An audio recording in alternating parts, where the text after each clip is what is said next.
So, Jordan, obviously this new series, Dragons, Monsters, Men, the first one that we're doing together, this series is focused in on how men can be men. Why do you think there is such a crisis of masculinity in the first place, and why are there so many people out there who are angry at you for even talking to men?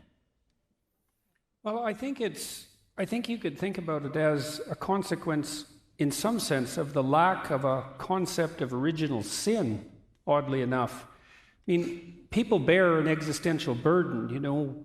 It's an intrinsic part of life to, I suppose, to feel guilty in relationship to nature and to feel guilty in relationship to culture. You know, it's difficult for us to live in harmony with the natural world, and for the natural world to live in harmony with us, by the way. And none of us are all we could be on the social front. And one of the consequences, and so we have that sense intrinsically, you know, that there's a lack in us that needs to be redressed. And unfortunately, that can be weaponized and has been. And what I see happening to young men in particular, boys as well, not just young men, and maybe even, you know, maybe starting at the age of toddlers, is that we have this sense in the world that human beings live in antagonism to nature and that we're actually a malevolent force. And that our social structures, which are clearly capable of the commission of atrocity, are fundamentally oppressive, patriarchal in their nature. And so then if you're a male in a society with that ethos, the motive force that drives you into the world to live is associated with rapaciousness and despoliation on the natural front, and then oppression and atrocity on the social front. It's like, well then, if you're the least bit conscientious, because this sort of accusation hurts conscientious young men the most, then the best you can do is, well, let's say castrate yourself. How would that be? And that would be real comical, except that it's also happening. So I guess that's why I think there's a crisis. And there's something serious at the root of it, right? Because we do have to take the fact of the potential damage we can do to the natural world and the social world. We have to take that seriously, but the proper consequence of taking that seriously is not to commit hara-kiri, let's say, in a fit of moral anxiety and take yourself completely out of the game. But that's the insistence now, and it's really, and I see that psychoanalytically, you know, I see that as a manifestation at a symbolic level of something like, well, symbolically, that's associated with the devouring mother, right? It's an overweening and destructive false compassion that has this devouring quality. And yeah, and that's basically where we're at. So you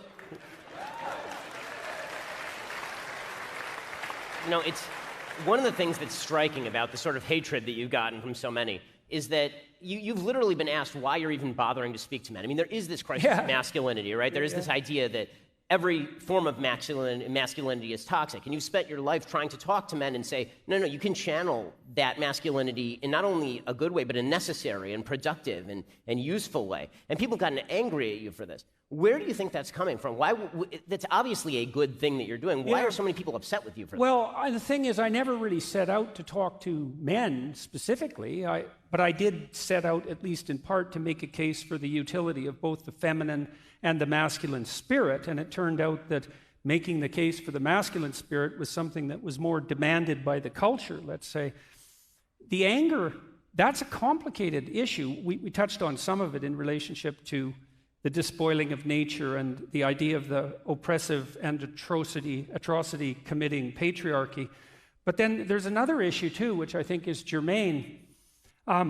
Because of family fragmentation, there's a very large number of women who have, just like there's a very large number of men who have never had a real word of encouragement in their whole life.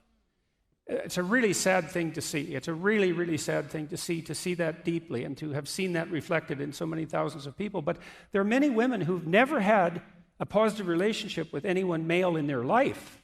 And so one of the consequences of that, we know, for example, that younger women are more likely to be attracted to men who show dark triad traits, narcissistic, Machiavellian, and psychopathic. And people who have those traits are characterized by the mimicry of competence. And so what women want in men more than anything else is competent generosity, and the data on that are very clear. But you can mimic that if you're narcissistic, and if you're a young woman, you can be deluded by that. It's partly because it points to the problem of dissociating competent confidence from the expression of power per se. So we could call power, I'll define that as the willingness and ability to use compulsion to attain your aims. Now, if you are someone who has a proclivity to manifest power, then that looks like the manifestation of both ambition and will. And if you haven't had a positive relationship with anyone masculine in your life, and maybe not even with your own internal masculinity, say, you can't discriminate between power and the ambition that serves competence.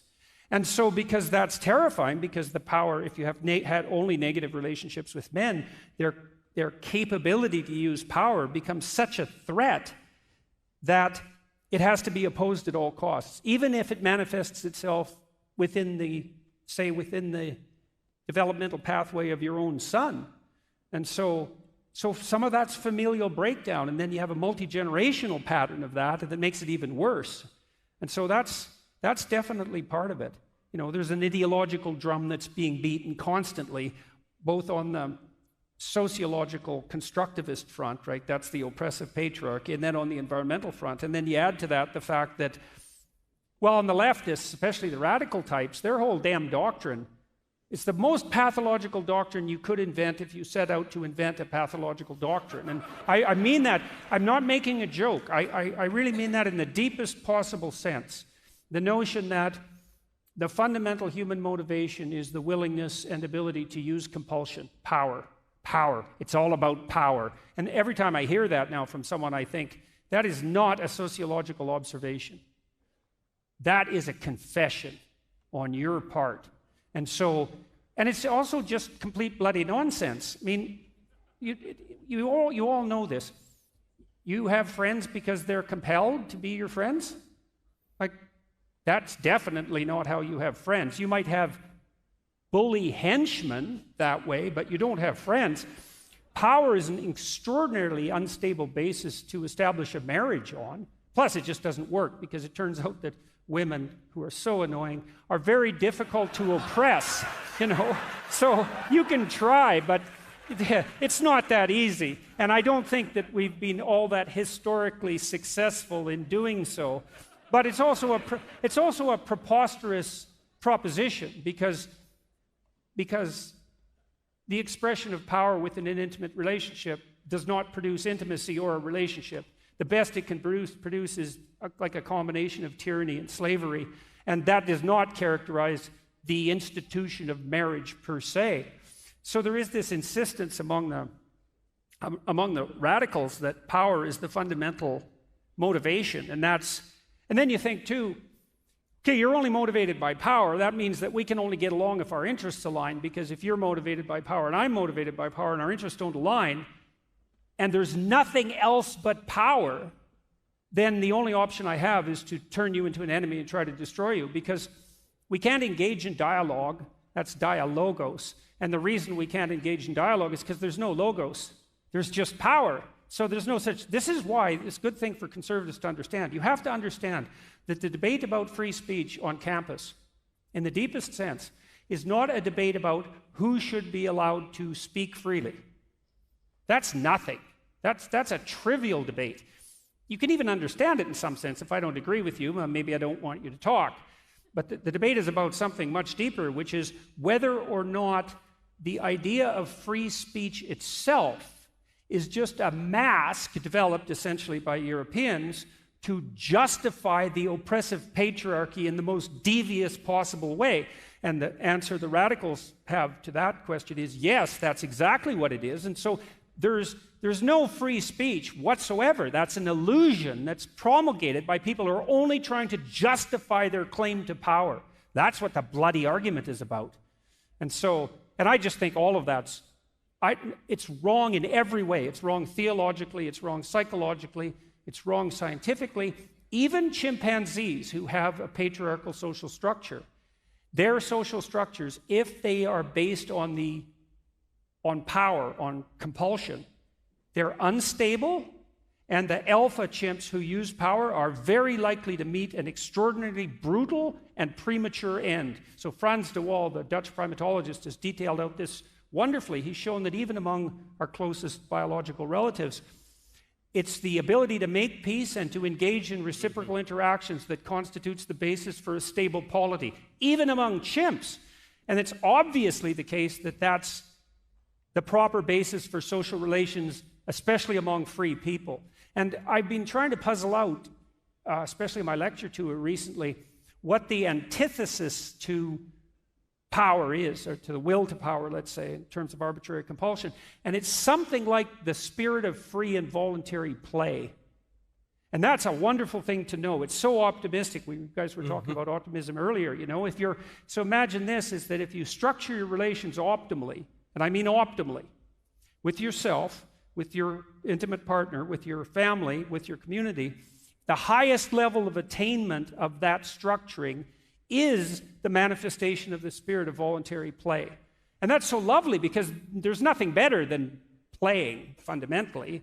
And, you know, human beings and other mammals as well also have a biological circuit that mediates play. That was discovered by a man named Jaak Panksepp, and he showed that play is unbelievably important to the development of children for a variety of complicated reasons, partly because they're practicing to be competent adults, but also that it can be suppressed by almost any other emotion or motivation. So your kids can't really play if they're hungry or tired or wet or upset. The same would apply within your relationship. If there's stresses and tensions, the play disappears. But if you optimize the relationship and the circumstance, then the spirit of play can manifest itself. And I would also say that's also the fundamental purpose of fathers in some sense, is to imagine that paradise, that's a walled garden. That's what paradise means. So it's walls, structure, and then the garden inside is nature, and a nature that's tended. The masculine role in child rearing is something like the erection of the walls so that play can manifest itself within the walls. And that's a real good combination of security, because that's what the walls are for, but then the kind of freedom that allows for untrammeled development to occur in the most positive possible sense. And so I would say that those of us who are standing against the radicals who insist that the only human motivation is power can oppose that in part by putting forward the observation that the proper antithesis to that is the spirit of voluntary play. And that's what I hope we're going to do with the Daily Wire.